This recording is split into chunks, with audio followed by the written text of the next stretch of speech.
got a good one for you today. Returning for the second day, the AP ladies of Birmingham, Alabama. Woo! They challenge me. Excellent new season, the AP ladies.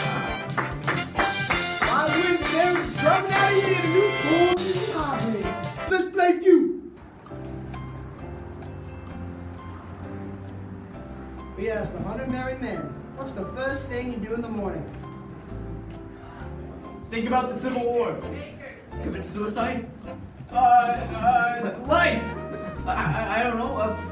Jump off a trampoline? I have no idea. The New York Jets! Patriots! On to question 2. Give me a Waddle, give me Fellini. Let's play feud.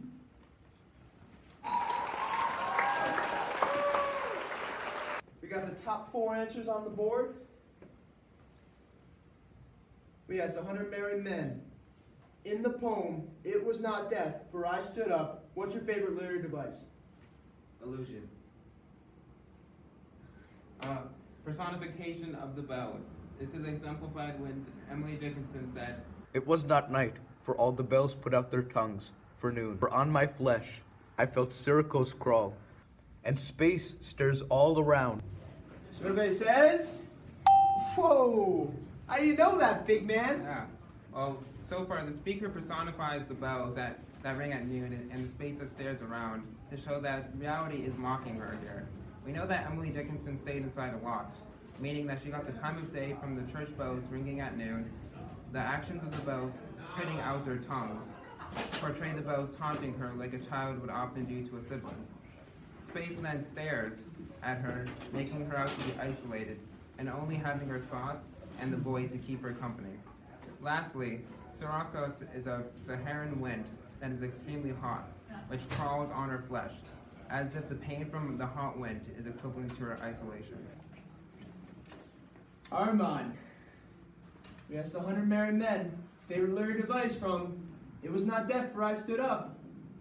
Contrasting imagery, because the poem says, It was not frost, for on my flesh I felt Syracuse crawl, nor fire, for just my marble feet could keep a chancel cool. Hey, Armand, can you explain that? Sure can. The speaker contrasts fire with frost, night with noon, and death with liveliness. This is a cathartic process for the speaker, as she is unable to say what is ailing her, but debates what is not. This exemplifies the speaker's detachment from reality, as she cannot attribute one element of life to her depression, but yet it tasted like them all, quote unquote, and signifying that her state of mind is in a rampant place and is desperately trying to find an answer. Fellini, my man, how's it going? Pretty good. How about you, Steve? It's going well, man. Got a wife at home? No, but I'm looking. All right. All right, 100 married men.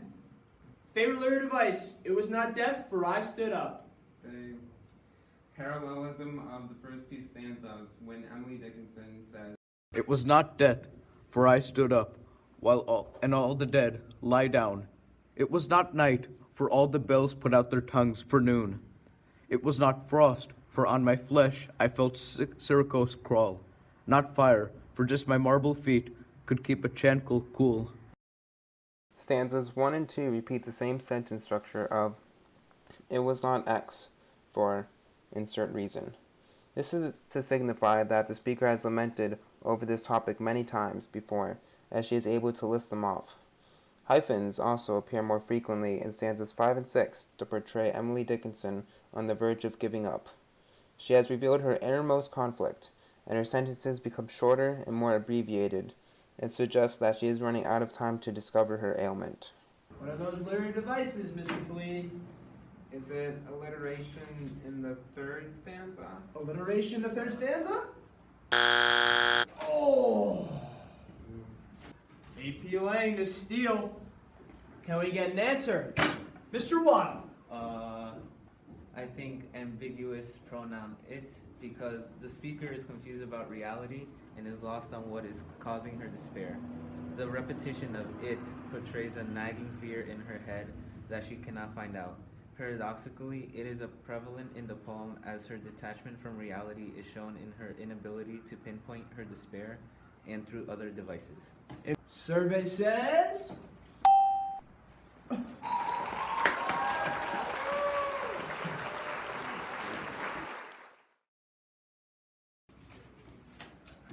Waddle, 100 Merry Men. Favorite narrative from It Was Not Death, where I Stood Up. I think the shift of the speaker's mindset, because in stanzas 1 and 2, the speaker is more explicit, clearly defining the things that her despair is not and giving the reason for it. The reader sees her mind deteriorate into her dark, rampant mindset as she pictures her own burial and coffin lined next to others in an orderly fashion. This is opposite of how the speaker feels.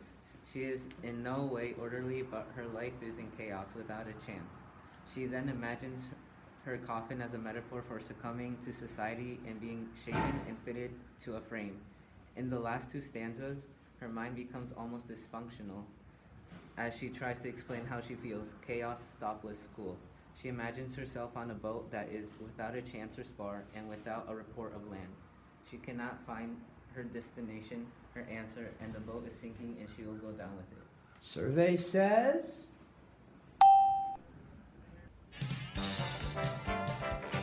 We got a close one here. Very tight game. Stick around. And a word from our sponsors.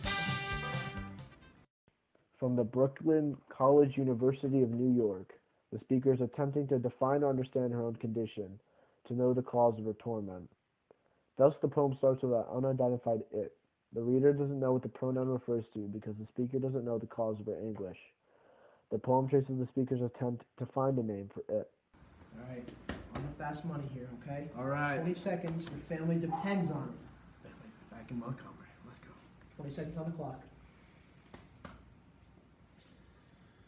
The time will start when I ask the first question. I'm ready. I'm ready. Let's get this done, man. Woo!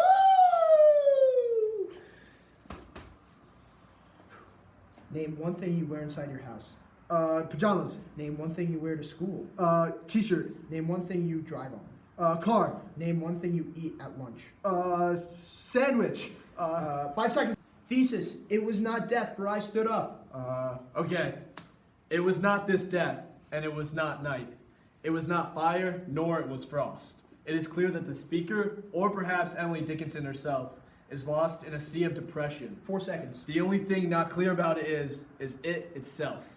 Emily Dickinson employs an ambiguous pronoun to emphasize the confusing nature of our reality, along with contradicting imagery, metaphors, and syntax for her to justify despair. 3 seconds. The it that the speaker goes on a voyage to find is her detachment from reality, which is exemplified in her very own quest to find it, when it is staring at her right in the face. 2. Oh, did he get it? Did he get it? Oh, we'll count it. Let's see how you did.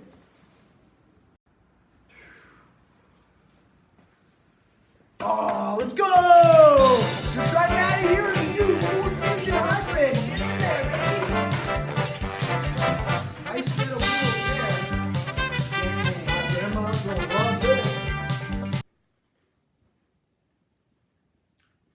I should totally be on Family Feud. I do so well on that show. But what if they mean that being detached from reality is the ultimate despair because you can't even know what your depression is, since you need to be in reality to know what your despair is? Nah. I'm gonna play Fortnite anyways.